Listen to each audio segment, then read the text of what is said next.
Hello everybody, this is VerticalSandwich and welcome back to Let's Play Final Fantasy VIII. And if you ever doubted that I loved you, this video is evidence that I do. I actually had to scrap the regular commentary for this video, so you'll see the reason. 3 capsules are approaching, shall we recover them? Like, what else are you gonna do? Of course, what do you expect? And like a man in spacesuit. It's actually purposely concealing something. Are these the special personnel coming aboard? Yeah, I hope they don't cause any problems, says the man in the spacesuit. Shall we put troops on standby? I have a feeling we won't need to. Then we'd better station them all the more. Okay, so apparently nobody trusts the judgment of the man in the spacesuit. Capsule recover team, initiate process. Security, go to standby. Thanks for the voice of confidence. Vote of confidence. Why do you always play me like that? I'm gonna go check up on Adel. Take care of that. Okay, so yes sir. Obviously that guy's in charge. We're gonna find out a little bit about him later. But I've got to say, for a guy in charge, he's got a great sense of humor. So. Alright. Look at this. This is awesome. Like, catching capsules like this is like the coolest space program ever. Not to mention, like, they sent us up into space on, like, an hour's notice. Like, Odine was like, yeah, I give the permission, and they were like, oh, okay, well, it'll take a little time. Meet us at the Lunar Gate, and then, like, just shot us into space with a giant gun. Yeah, space. This is where I'm like, you know, Final Fantasy VII, take that, because we can go to space there. It's awesome that there's a space project. Like a giant, crazy Final Fantasy space project. So yeah, there'll actually be some zero gravity stuff in here. But, yeah, anyway.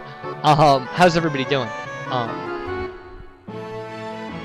So, I did have a little audio commentary for the playthrough for this, but there was so much kind of, interruptions and stuff, and like, I'll explain all that as we go along, that I just scrapped it and decided to post. Initiate quick thaw. It's gonna feel a bit itchy. I bet it will. It doesn't help that I have cramps. Alright, anyway, so yeah, I didn't, again, I'll explain it, but I had to scrap it. Okay, done. So, how's everybody doing? Anyway, again, we're in space. Look, this is crazy. Lock on to rotation ring unit. I don't know what that is. And you can move around in space here, but, I mean, it doesn't really make a difference. Lock engage, generating artificial gravity. And look how quickly, like, the artificial gravity affected us, but not Rinoa. Like, she's lighter than us, apparently. She's filled with helium. Yeah, anyway. So the space station has its own little unique challenge. And that was the problem with running a continuous commentary on this. And why I said, don't you guys ever doubt that I love you. Because here's the letter of introduction from Esther's ambassador. Okay. And, wow, what is she? 17, 18? Is she dead? Like, don't touch her! Oh, man, we're so stupid in love. I understand the situation. Let's get her to the med lab and we'll talk there. Pyatt. Okay. It's kind of a cool name, I guess. So anyway, we will, be taking Rinoa to the medical lab. Hooray!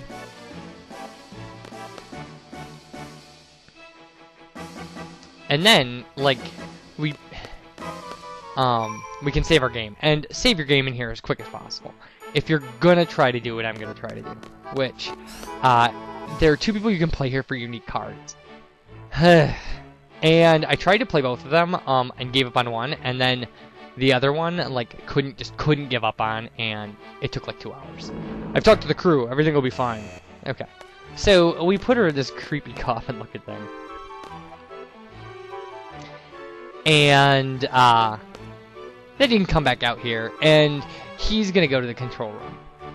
Now, you can play Pyatt for the Alexander card, I think.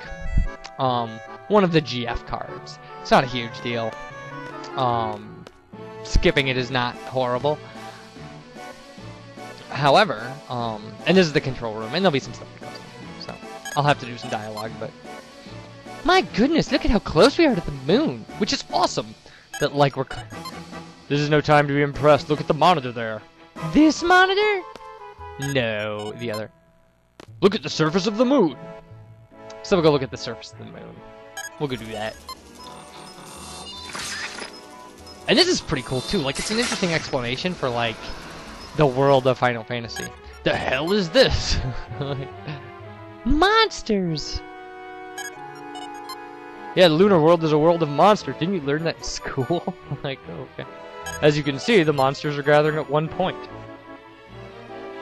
History is about to repeat itself. The lunar cry is starting. Okay, so apparently the moon cries a giant tear of monsters onto the earth every so often, and that's why there are monsters on the moon. Like, oh, how awesome is that? So anyway, so you can play Pyatt for the Alexander card. And at one point during this, I tried. But there are specific... our president goes out to conduct the inspection personally. 17 years ago, Esther was a country ruled by the evil Adel, and feared by many. The perfect gravitational balance between the moon and the stars makes this an ideal place to seal Adel and her powers. Okay. Well, that's cool, that you've got this crazy, super powerful... The sealing mechanism is made of a special material. It seals Adel's power, and at the same time prevents any means of outside contact. So you've got this crazy, powerful person, like, junctioned in space, like... Radio waves, sound waves, telepathic waves, junctions, you name it. The signals from our wave jamming system are so powerful that it affects radio waves down on the planet. See, that's awesome! If she were to revive, it'd be a nightmare just like 17 years ago. That's why we're doing everything we can to keep her under control, which means launching her into space. That's awesome! So that guy in a spacesuit was the president of Esther. Who apparently... That's the president going out to conduct the inspection personally. Who apparently is so wrapped up in this that he has to inspect this personally. What you see out there is his work. Incredible, isn't it? He was responsible for containing Adel. Like, he's a genius. We've maintained a tight surveillance over her ever since. Like... And, like, not shy about, like, going into space just to make sure, like, this thing that he took all this time to seal away in space doesn't break free. He's a great man, I tell you. And they made fun of him when he said he didn't need security. That's why he was man in spacesuit. They wanted to, like, save the surprise that it was the president of Esther who was, like, going out to, like, personally supervise stuff in space. Which is awesome. That's awesome. Like, we've never had an astronaut president in America here, so... I guess we probably could have. Like, I mean, one of the moon landing guys could have probably ran and maybe made it. Like Neil Armstrong or something, or Buzz Aldrin, I don't know. Okay. Blah. So...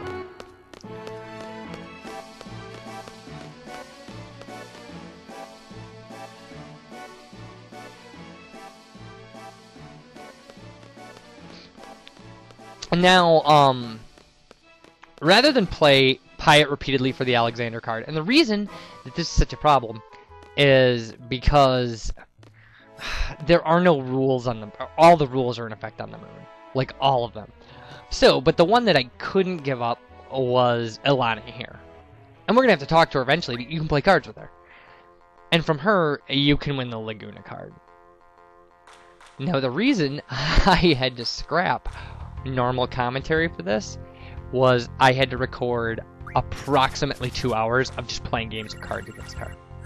Because it's sudden death, it's random, it's same plus, so you never get to know, you never know what cards of yours are coming out. So more often than not, you'll be in this situation here, where it's like, I have 2 rare cards up against her pile of crap. And then she's the computer, so she's way smarter at math than I am. And she kicks my ass and takes a card, and then I had to reset and start over. Or if like, or I'd win and get like a nothing card, and then like basically I'd either have to keep playing until I lost an important card, or no, that was it, until I lost an important card, and then I would have to reset.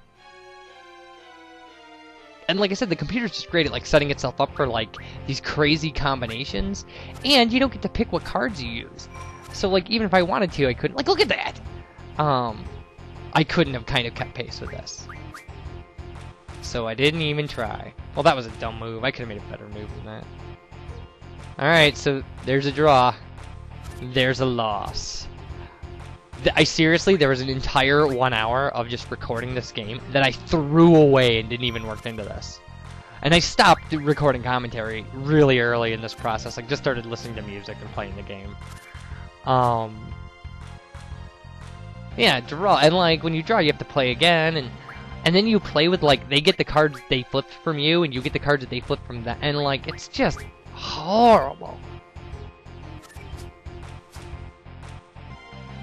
See there, I lost a card. And when I didn't lose an important card, I played another game to try to win it again. Like, oh yeah, I won. But, who cares? Like, I can get a blah blah card. Hooray. So this is evidence of the lengths I go to do decent LPs.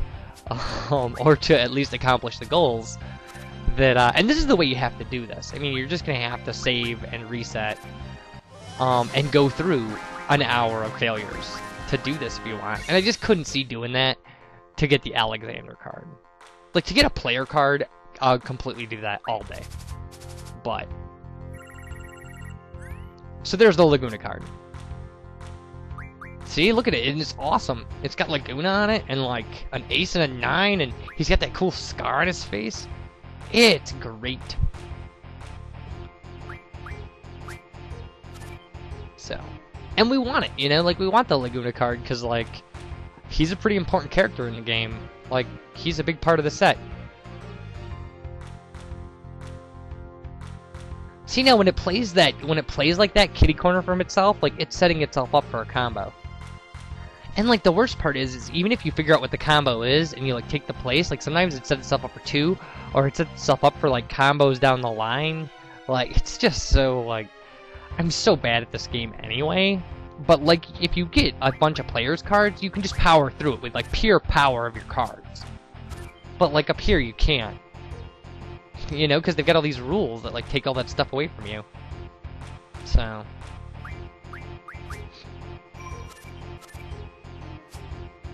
see, now that was like the smartest thing we could have done.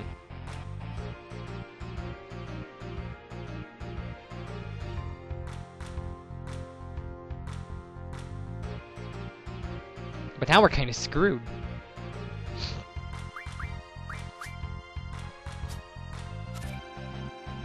See, look at that. Draw.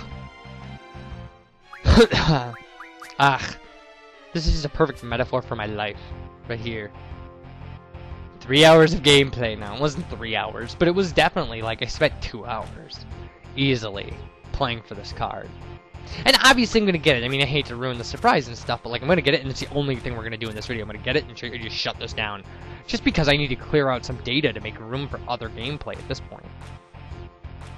This is why I had to kill the commentary, is because like I couldn't record 2 hours of commentary I wasn't going to use. I didn't know if I was going to give up on this card. Like, I didn't know how this was going to work out. But like, I would have ended up recording an hour worth of commentary that I didn't even use in the video. Because actually it's after this game.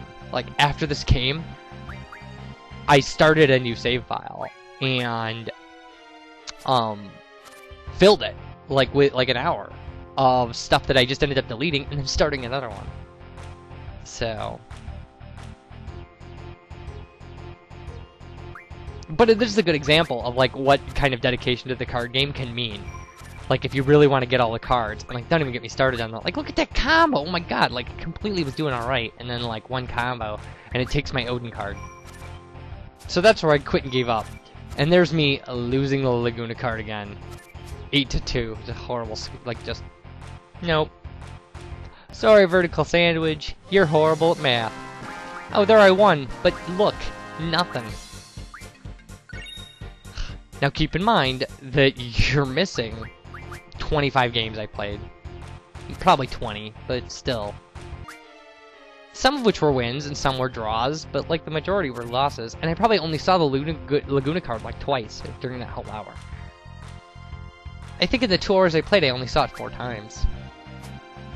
So, you know, we're having a lot, you know, we haven't had this much trouble, I think, since the Zell card.